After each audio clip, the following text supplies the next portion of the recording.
Hey guys, so today I want to start on my next quad build. This is going to be another toothpick build. I've had these parts sitting around for a little while, so I figured I better get this thing built up before it becomes obsolete. There's a lot of toothpicks coming out lately, and they're a lot of fun, so I can definitely understand why. So we're going to start out with a Primo kit from GnarlyFPV, the 110X kit. So I've already made a quad with this kit before. It was the one designed for the Whoop motors, though. This is designed for the 1103 motors.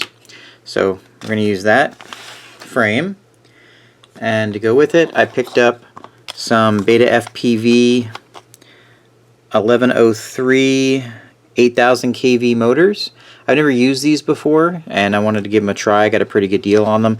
Primarily the reason I got these motors is because I was able to get them from race day quads, and I like to buy stuff locally, you know, from race day or anywhere in the US whenever possible. Got some screws here. And next thing we're going to use is, got this also from race day, is a Beta FPV, their new, I think it's 2 to 4S flight controller. I'll be flying this on 2S, but nice little flight controller. It doesn't have the same issues as the Happy Model ones do about burning up. I've never had a Happy Model one burn up, but I know a lot of people have. Speaking of Happy Model, we're going to use a Happy Model 25 to 200 milliwatt VTX. And this is kind of where things go in a direction I'm really liking for this quad. Is I'm going to use a 200 milliwatt VTX, and then I'm going to use this Runcam Nano 2 camera. I'm going to use an XM Plus receiver, not necessarily this one. This one's got a chopped off antenna. And then I want to use this Lumineer VTX antenna. I got this a while back. I want to be able to use this toothpick like I would a larger quad. I want to be able to fly it further distances and things like that, because I mean, you get great flight times out of these things, but you can't hardly fly them anywhere because they run out of range pretty quickly. So I'm hoping that with this, with the receiver and the nano camera and the better VTX, I'm going to be able to get some good range out of it. Now, the first thing I need to do is I need to set up a, hang on a second, I need to design and 3D print something to allow me to attach these two together. Now, GnarlyFPV sells a little TPU dingus that goes between these two, and I'm probably going to just design my own one of those and do basically the same thing they did.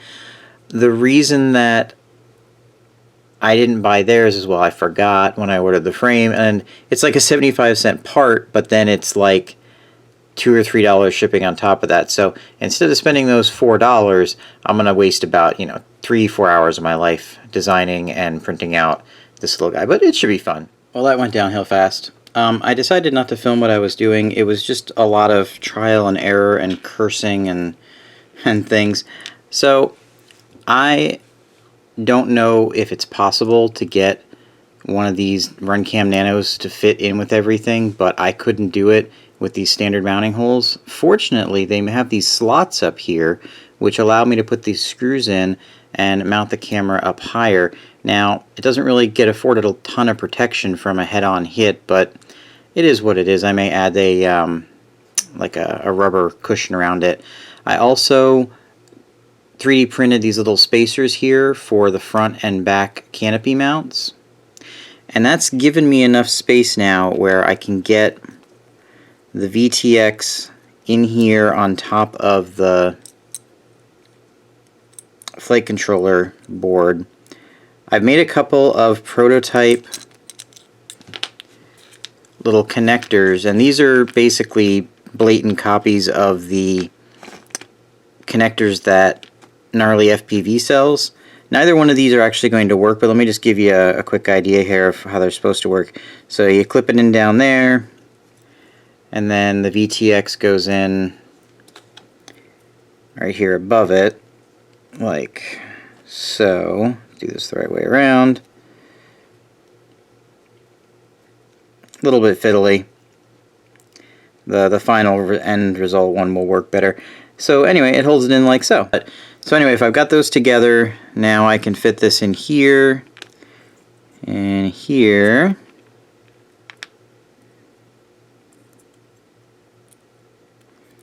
And if I swing this back around, as you can see, everything fits in there pretty well. Now, I'm not sure if I'm going to put the... Oh, I've got the canopy on backwards, but either way, it fits. Okay, well, the wiring's all done. A few things I wanted to make note of. First of all, I had to take the plug off of the Runcam Nano because it was a different plug than what plugs into the VTX, so I just used the VTX's plug and grafted them together with solder and heat shrink. Next thing I wanted to mention is the wiring from the VTX to the flight controller is kind of interesting. Everything goes fine. You've got your... Let me zoom in here. You've got your positive, your ground, your yellow is for the smart audio, but then the blue and the green are for video in and video out. Now there's an I and an O on here, and there's an I and an O, don't mind my fingernail, my girlfriend's been practicing. There's an I and an O on here. You would think that the in from the VTX would go to the out on the flight controller and vice versa, but it's not true. One of these is mislabeled, so the video in on the flight controller goes to the video in on the VTX, and the video out goes to video out. If you do it the other way around, you just get a blank screen. So that's something to note. Another thing to note is I normally do a continuity test between all my pins with my multimeter when I'm done. I found that the ground and the whatever the pin right next to it is, I think it's the video in, they toned out on the continuity test on the multimeter. I thought I had made a short, so I took everything off, cleaned everything up, and it turns out that it's actually 75 ohms between the two, so it's not an actual dead short, but on my meter at least it was enough to make the continuity tester go off.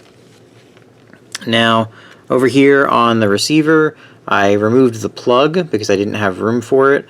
I also had to remove the goop they put on these antennae because I'm going to be flipping these around backwards, and then I'll be putting a piece of heat shrink over this, and then I'll re-glue these down. This is actually going to be adhered to the back of the camera because there's really no place else for me to put it. And then I'm going to have to figure out a few other things for the rest of it. So, but it looks like it's going to fit fine. I've tested it. It turns on. The receiver works. Everything's fine. So now I just need to go and kind of get this all stuffed in here. Put the motors on. For now, I'm just going to connect the motors to the connectors here. I'm not going to solder them in. I may solder them in later. And then we'll be ready to test. As you can see here, I'm getting some really bad video noise coming through the VTX. I'm not entirely certain what's causing that. I do have a lot of wires running very close to other things. Like I've got these wires coming from the VTX to the flight controller running right up against the flight controller. I've got the receiver jammed right up against the camera. Things are pretty tight in there, so I'm thinking that's probably the cause. One of those, something's too close to something else. So what I want to do is I'm going to go ahead and pull this apart, kind of spread things back out, and see if that reduces the interference and kind of diagnose it from there. Alright, so I just noticed when I powered this up to do a baseline before pulling it apart that I wasn't getting that interference.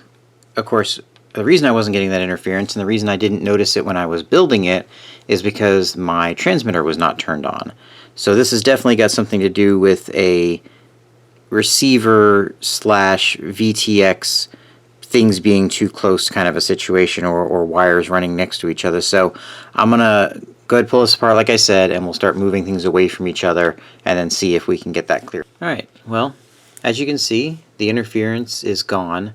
The way I solved this was I just turned off telemetry on the receiver, and I did that by binding it with telemetry off on my transmitter. I could probably fix this with some sort of shielding between the receiver and the VTX, or the camera and the receiver, but in this instance everything is so jammed in there, I don't see an easy way to do that. I would definitely go further with this because I really like having my RSSI on my transmitter. I like to have it buzz when it gets low so I don't have to pay attention to it. but the GnarlyFPV Primo 3 just came out, and I've actually got one coming. And I think I'm going to transfer this hardware into that. The motors are really understressed in this configuration, and so I think they'll do a 3-inch configuration just fine.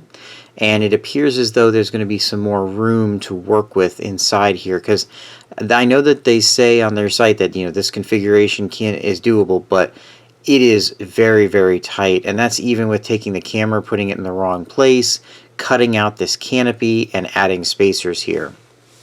I really like having the greater range. It's really awesome with a little quad like this. This thing actually flies pretty well. I've only done a tiny bit of tuning on it, and I'm probably not going to do any more. The only thing I really had to change other than making more room up here was I used my own mount for the battery, because the mounts that come with the Primos for a 2S450, at least this race day quad's one, and the other 2 different brands that I have, I don't remember what they are, it's too tight. I can't get it to go in there without feeling like I'm going to rip it out, so I created my own mount here.